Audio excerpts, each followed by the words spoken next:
Malaysia lepasi sasaran 27 pingat di Sukan Asia. Bekalan beras ASEAN jamin utamakan negara anggota. Assalamualaikum dan salam Malaysia Madani. Baik, kami mulakan dengan berita gembira di Sukan Asia Hangzhou 2022. Malaysia meraih 5 lagi pingat hari ini untuk menjadikan jumlah pungutan pingat 28 setakat ini. Ya, sekaligus melepasi sasaran 27 pingat yang ditetapkan Majlis Sukan Negara. 3 pingat negara disumbangkan sukan squash menerusi acara berpasukan campuran perseorangan lelaki dan wanita. Paling membanggakan apabila Siva Sanggari dan Eng Ein Yeo masing-masing meraih pingat emas keempat dan kelima negara. Manakala acara memanah dan karate masing-masing menyumbang pingat gangsa dan perak. Nantikan laporan lanjut dalam Stadium RTM. Pasai.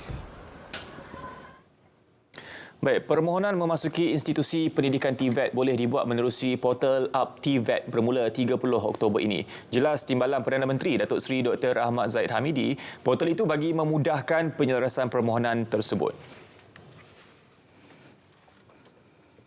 UP_TVET telah dibangunkan untuk melakukan penyelarasan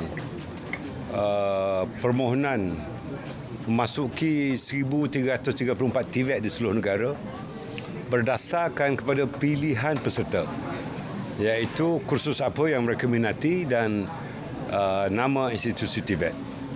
Ini adalah bagi mengelakkan daripada pertindihan yang berlaku daripada permohonan itu, dan juga kita lihat dari segi minat mereka di samping bagaimana supaya tidak berlaku mismatch di dalam kursus-kursus yang dilaksanakan.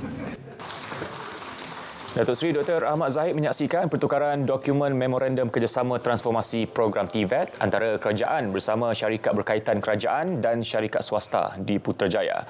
Terdahulu beliau mempengerusikan mesyuarat Jawatankuasa Kabinet Majlis TVET Negara Bilangan 3 2023. Menteri-Menteri Pertanian ASEAN memberi jaminan akan mengutamakan negara anggotanya dalam membekalkan bekalan beras. Menurut Menteri Pertanian dan Keterjaminan Makanan, Datuk Seri Muhammad Sabu, Thailand dan Vietnam telah menyatakan persetujuan dan komitmennya demi memastikan bekalan mencukupi dalam negara.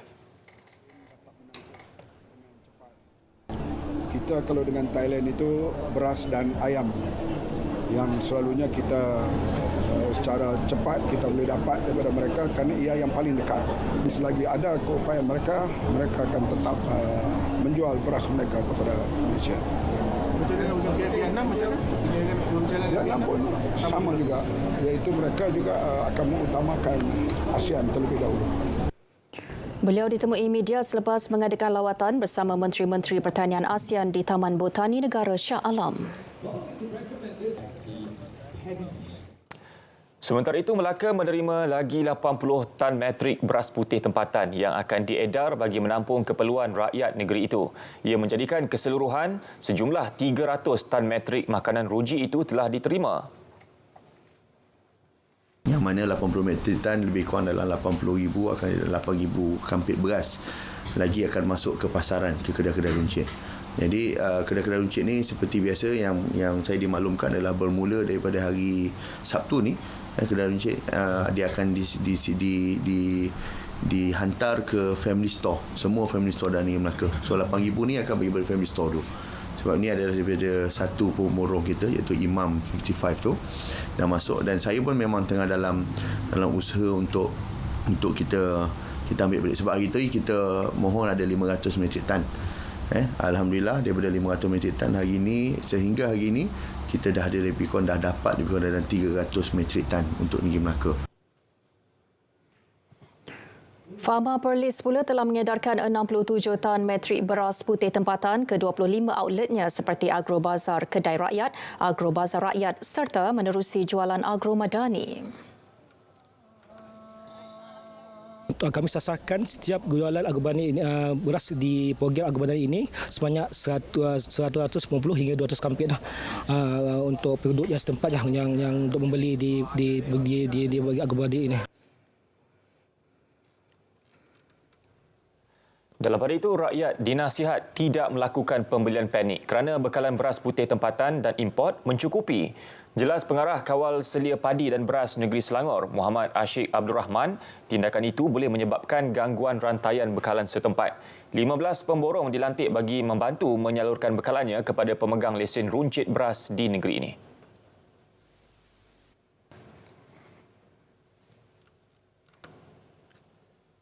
Buat masa ini, stok semasa yang kita ada untuk negeri Selangor adalah lebih kurang 107,553 metrik tan. Okay. Keperluan di negeri Selangor sebulan adalah 45,500 untuk 7 juta penduduk lah. Pecahan dia, kita ada stok beras putih tempatan 23,216. Beras putih import 37,474 dan lain-lain grade istimewa lah 46,862 metrik tan. Jadi untuk kapasiti yang stok beras yang ada, kita jangka boleh menampung untuk 3 bulan lah. Itu tidak termasuk stok pai negara yang berada di Port Klang. Lebih kurang untuk zon tengah kita ada 63,000 metrik tan. Akta Insolvensi Pindaan 2023 akan dikuatkuasakan mulai esok. Ia seiring dasar peluang kedua dan memperkasa pentadbiran kebangkrapan. Menteri di Jabatan Perdana Menteri Undang-Undang dan Reformasi Institusi, Datuk Seri Azalina Osman Said berkata, dasar peluang kedua menyasarkan pelepasan sehingga 130,000 orang bankrupt sehingga tempoh masa 1 tahun selepas akta itu berkuat kuasa.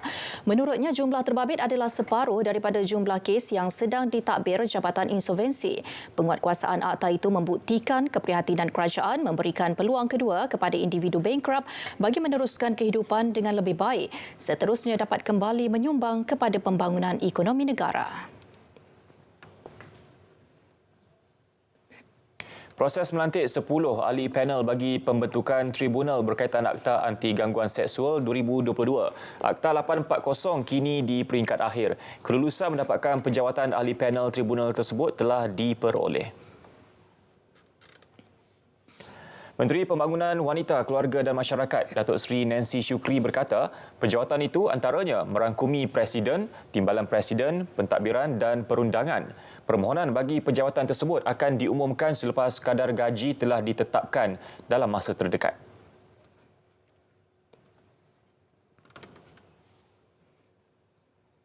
Sebab dari segi kadar gaji dulu, ya. Lepas tu barulah.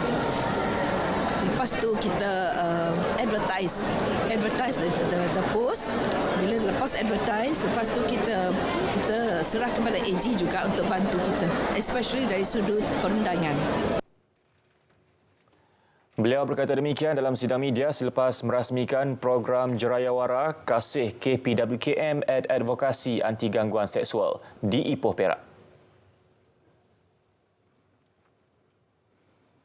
Kerajaan masih menunggu maklum balas daripada Indonesia bagi mencari penyelesaian segera berdasarkan perjanjian ASEAN mengenai pencemaran jerebu merentas sempadan AATHP. Malaysia setakat ini belum menerima respon selepas menghantar surat kepada negara berkenaan.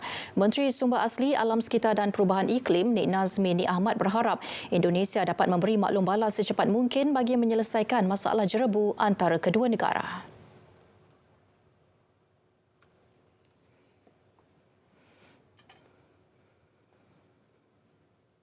Belum lagi, kita sudah hantar surat tersebut, sudah pun dihantar dan secara langsung juga kita hantar kepada kedutaan dan kita akan menunggu respons daripada mereka mengikut kita bacaan terkini daripada ASEAN Specialized Meteorological Center ASMC yang berpusat di Singapura.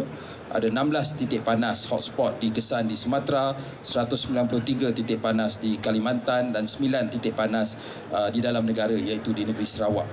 Jadi kita sedang memantau perkara ini dengan dekat. Beliau berkata demikian dalam sidang media persidangan dan pameran antarabangsa teknologi hijau dan produk Eco Malaysia 2023 di Ibu Negara. Baik, menjelang pilihan raya kecil Dewan Negeri Pelangai Sabtu ini, Jabatan Penerangan Negeri Pahang terus giat melaksanakan program Info on Wheels IOW untuk membuat hebahan mengajak pemilih berdaftar keluar mengundi. 4 unit kenderaan IOW digerakkan ke 9 pusat daerah mengundi bagi melaksanakan program berkenaan selama 3 hari hingga esok. Hebahan memaklumkan keperluan menyemak pusat pengundian dan membawa dokumen penting bersama ketika pendaftaran.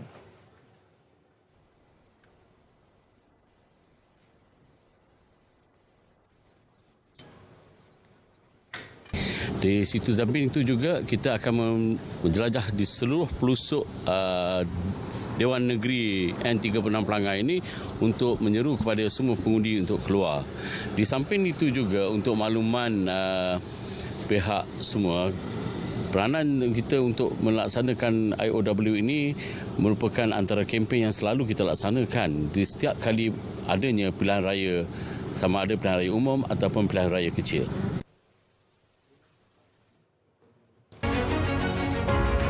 Di Malaysia masih beras harga terkawal, beras tempatan. Terkawal maknanya Kementerian Kewangan kena tambah wang bagi subsidi. Apa keputusan? Mas Sabu tanya, saya kata jangan naik harga beras tempatan. Beli hanya beras import, jangan beli beras tempatan untuk tentera, polis dan untuk jabatan kerajaan, sekolah-sekolah asrama untuk mengurangkan tekanan keperluan beras di kalangan rakyat. Berapa jumlah subsidi tambahan? Hampir 400 juta ringgit. Untuk Sabah dan Sarawak yang guna beras import, kita subsidi sementara supaya harga di sana tak lebih daripada RM31 daripada 40 sekarang.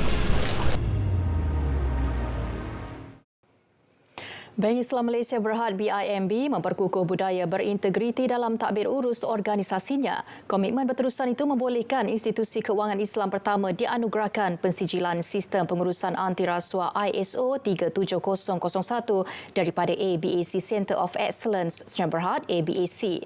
Ketua Pegawai Eksekutif Kumpulan Bank Islam Datuk Muhammad Muazzam Muhammad berkata, pencapaian itu menunjukkan Bank Islam sentiasa menyokong dan mendukung penuh inisiatif kerajaan dengan memastikan tahap integriti dan etika tertinggi.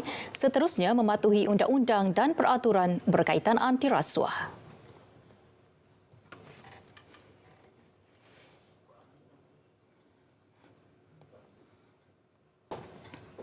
Ya, jadi saya juga di sini ingin mengambil kesempatan untuk mengucapkan terima kasih kepada rakan-rakan saya yang telah berusaha selama 8 bulan ya untuk membuat persediaan sehingga mendapat persijilan ini yang menjadikan Bank Islam sebagai bank Islam yang pertama di Malaysia untuk mendapat persijilan ISO 37001 ini. Tambah beliau, Bank Islam institusi perbankan Islam yang menerajui dari segi makasid syariah. Persijilan itu menetapkan piawaian baharu dalam industri dan meletakkan Bank Islam sebagai sebuah organisasi yang beretika dan bertanggungjawab.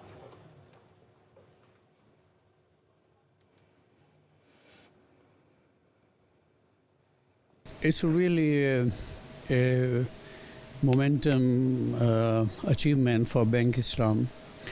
Especially from the UCAS accreditation, this is the very first financial institution, not only in Malaysia, but within our jurisdiction, I don't find any other financial institution certified with ISO 37001. So it's a leading movement for Bank Islam. Turut hadir pengerusi Bank Islam Tan Sri Dr. Ismail Bakar.